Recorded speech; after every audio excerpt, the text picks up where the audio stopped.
Hello, homebodies, and welcome back to Good to Be Home, the cozy corner of the internet where we have all the feel-good conversations.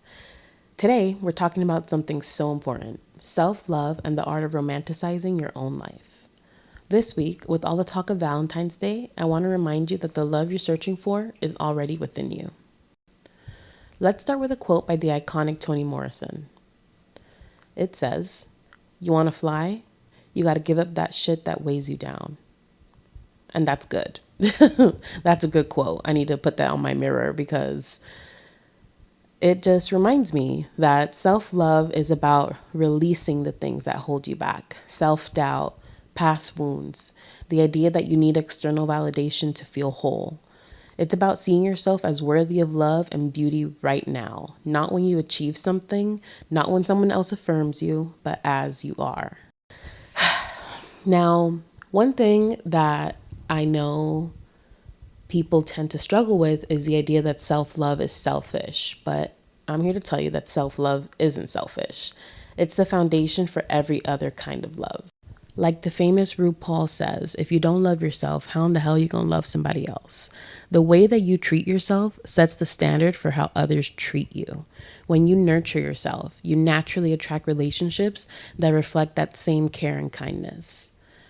Now, here are a few reasons why self-love matters.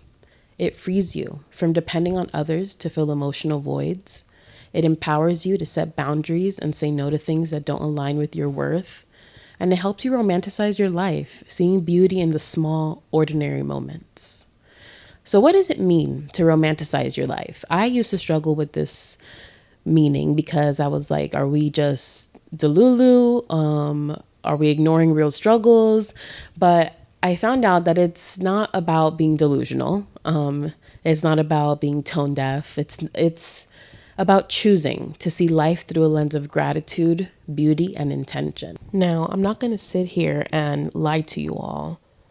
This doesn't come naturally to me. And I want to emphasize that earlier I said romanticizing your life is about choosing to see life through a different lens. It can help you appreciate the good things in your life and to find joy in your everyday experiences. Let me be clear. I don't even do all the things that I'm about to list, but I am choosing to be more mindful going forward. And after some research, I found these tips to be helpful. Make everyday moments special is number one. So light that candle, use the nice dishes, play music while you cook. Number two, speak to yourself with kindness. Replace negative self-talk with affirmations like I am enough just as I am. Or get some affirmation ideas from my affirmation deck, which is coming soon. Hint, hint. I'm really excited for this. It's going to be a thoughtfully curated collection of affirmation cards to inspire and uplift. Each card is going to serve as a gentle nudge towards self-love, mindfulness, and inner peace. It's going to be perfect for daily reflection or sharing with a friend who needs encouragement. I'm calling it a soft place to land, and I'm really excited to promote it and have you guys see it soon. It's also going to include some phone wallpapers too, and I might expand the collection in the future. Number three, create small rituals that bring joy. So like a morning coffee routine, a cozy reading nook, a daily walk at sunset, or just a daily walk in general. Creating small rituals and moving your body is just another way of romanticizing your life. Number four, and the final point I'll say, is to treat yourself the way you'd want a partner to treat you. Buy yourself the flowers, take yourself out, write yourself love notes. The love that you crave isn't outside of you, it's already within. The more you nurture that love, the more you'll see it reflected back in your life. For some people, self-love feels like second nature. For others, it's something that needs to be learned, and that's okay.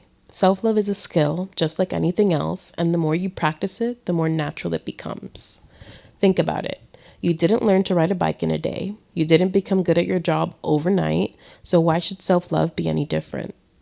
Start small. Be patient with yourself. Some days will feel easier than others, and that's normal. Now, this is the beauty of Good to Be Home. It's about imperfect people trying to navigate the weird, unpredictable, and sometimes overwhelming parts of life. No one has it all figured out, and that's the point. We're all just doing our best. And remember, self-love is a journey, not a destination. So this Valentine's Day and every day, choose yourself first. I'd love to hear from you guys. What's one small way that you're practicing self-love this week? DM me, comment, or share this episode with someone who needs the reminder. And if you haven't yet, don't forget to follow Good to Be Home from our cozy, heart-centered conversations. So until next time, friends, take care, and remember, you are already enough.